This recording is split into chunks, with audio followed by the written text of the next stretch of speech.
Most people think about retiring to the east coast of Florida as all the same, or relocating here like I did 22 years ago. Guess what? It's not. Today, I'm breaking down the 5 regions of Florida that you need to know about if you're thinking about coming to the east coast of Florida. We'll talk housing, lifestyle, the whole 9 yards, so you can make a good decision. If you're new here, I'm Sally Daley. Not only am I a real estate agent, I moved and made your journey 22 years ago. I've helped hundreds of clients figure out which part of Florida is the right spot for them. DM me, call me, text me, my information's here, and we can figure it out together. The east coast of Florida stretches all the way from Georgia all the way down to Miami. There's airports dotting the whole area. There's no state income tax. And because it's a skinny peninsula, you've got ready access to everything from Savannah to the north to the Keys to the south. But each region is distinctively different. Let's break it down. First, we've got what's known as the first coast. Well, because it's the first coast that you hit. Primarily Jacksonville, Amelia Island. Jacksonville is a dynamic river to ocean community. Amelia Island is, well, an island. Super interesting demographics. You've got a jobs-based economy in Jacksonville. You have golf and a second home community in Amelia Island. So as a result, you've got growth and diversity because it's a jobs-based economy. You've got great health care. You've got a river, you've got an ocean, you've got Fernandina Beach, you've got live oaks. It almost looks like Georgia because it's so close to Georgia. It's a super hot part of the state because everything is right there and you're close to everything.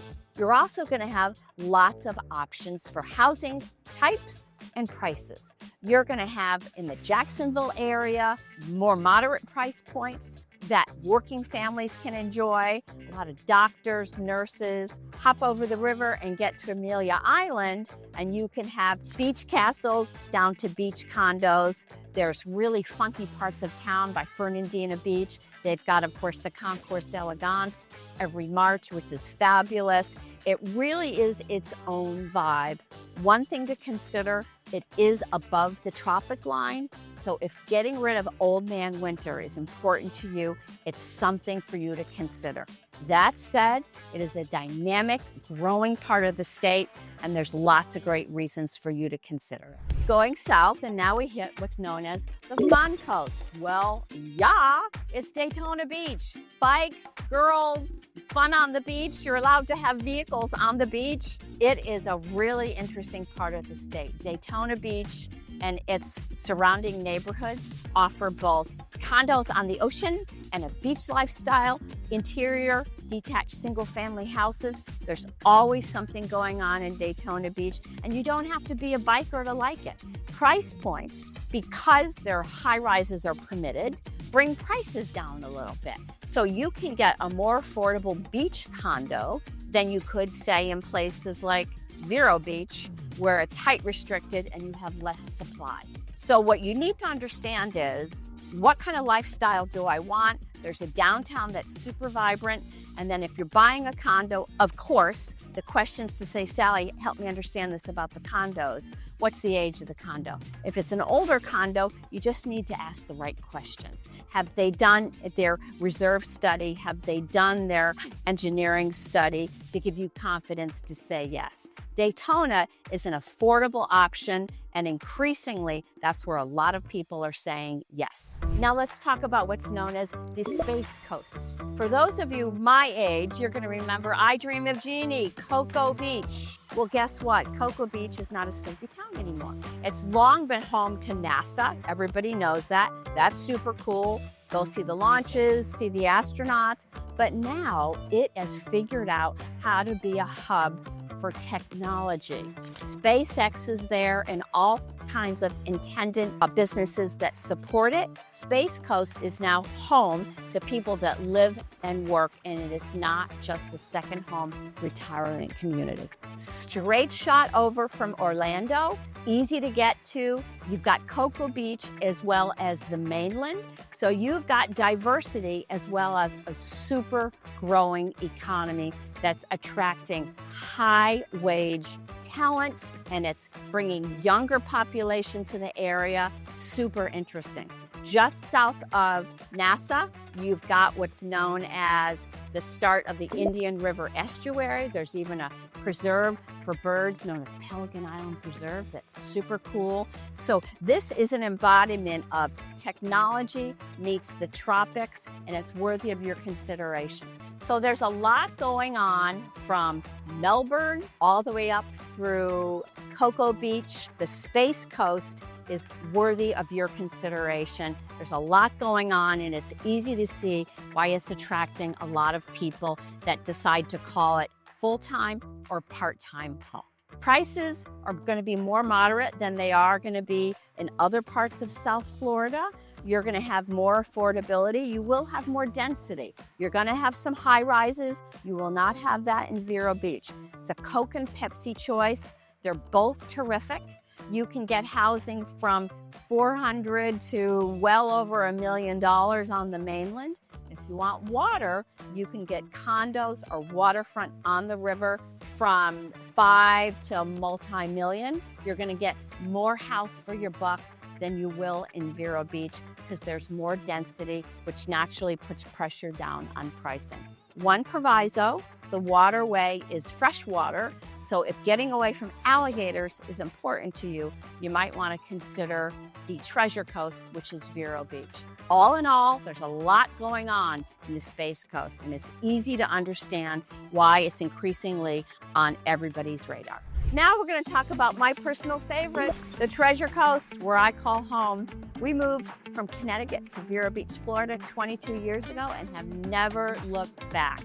What's the deal with the Treasure Coast? Well, first of all, it's called the Treasure Coast because there's treasure out there. There's a whole flotilla from the 1700s, pre-GPS, that they didn't get the memo there's going to be a hurricane, and there's gold in those waters. And actually, they just found some. So it's nicknamed the Treasure Coast. Treasure Coast is really going to be comprised of Sebastian, Vero Beach, and Stewart.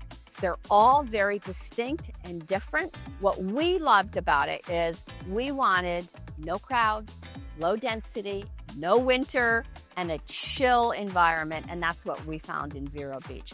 North of us in Sebastian is a terrific town that at its heart started as a fishing village, and it's in Indian River County, so you have the same low density, and you're gonna have a little bit more affordable price points. Houses from $350,000 to over $1 million, and its own governance. Sebastian is super chill, lots of fun restaurants on the river, and you can practically go fishing and put it on the grill and go have dinner.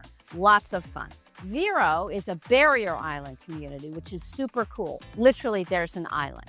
3 fixed bridges, no drawbridges, which is fantastic. And in 1977, they instituted low density, low profile zoning. What does that mean?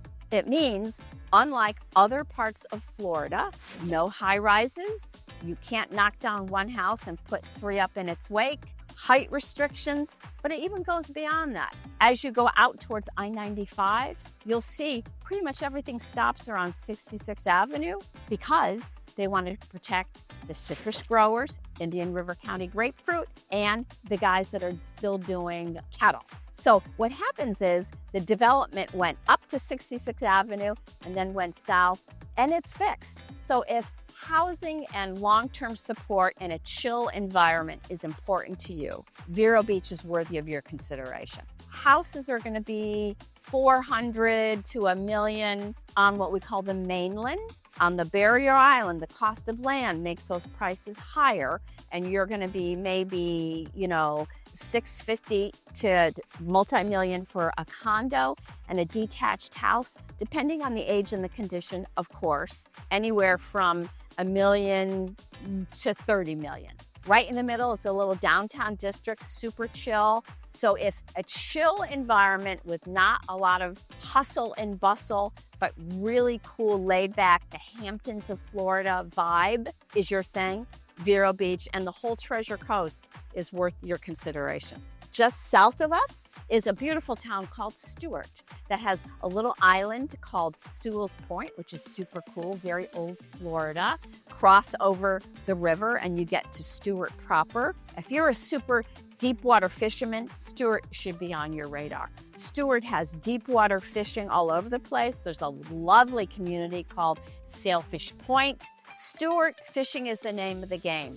It's more dense. They allow more development than, say, Vero Beach. As a result, it's going to be a little busier, but you're also going to have more offerings for shops and services. Downtown Stuart is super cool. There's a corner called Confusion Corner. Let me tell you, it's aptly named because trying to find your way around there can be a thing.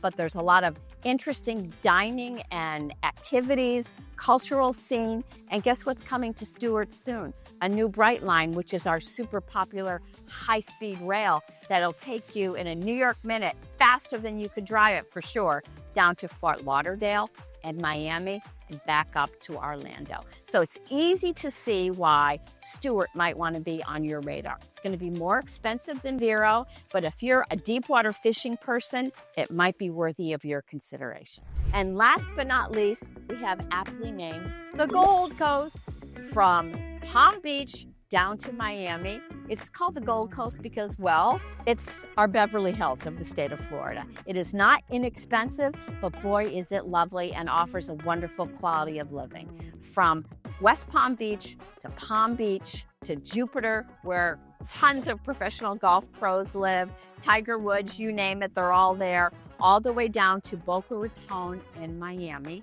It's known as the Gold Coast because it's not for the faint of heart, but it does offer an unrivaled lifestyle. Any kind of shopping and services, many golf courses and lovely, beautiful communities.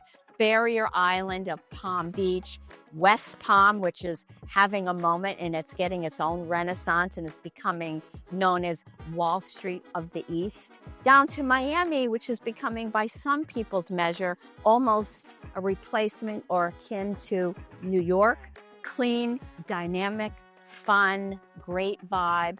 They all offer wonderful quality of life. The challenge is going to be affordability and traffic on all of these. It just depends what's important to you. You're going to be spending significantly more money than other parts of the East Coast. It depends where your priority is and what's important to you. The unique beauty of the East Coast of Florida and its various regions offer different lifestyle choices, whether you're relocating and still working like me, or you're going to be retiring. Each one of them offers a very different choice and different price points and pros and cons. What's interesting is that most of my clients aren't so surprised about the differences, but how the quality of life in each of them and their day-to-day life, what would it be like to live here is very different region to region. So don't broad brush Florida. There's all different mini regions, and together we can figure out which one is right for you.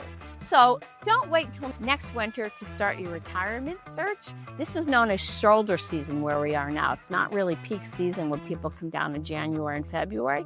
And in fact, there are really some interesting opportunities out there right now because buyer demand has been a little bit muted, and it's always a great time to buy when nobody else is, or at least figure out where you want to go. If you want more information, hit me up at hello@thedaileygroup.com and we can figure it out together, or reach out to me with the contact info that you see here and we can figure it out together.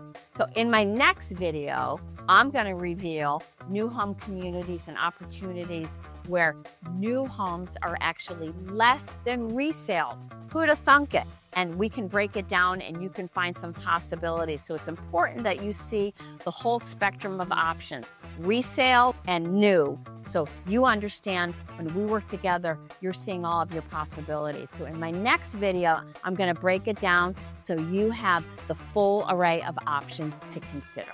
So hit subscribe so you won't miss opportunities before they're gone, and you're the first to know about all the greatest and best opportunities throughout the region. Thanks for watching. Until next time, take care.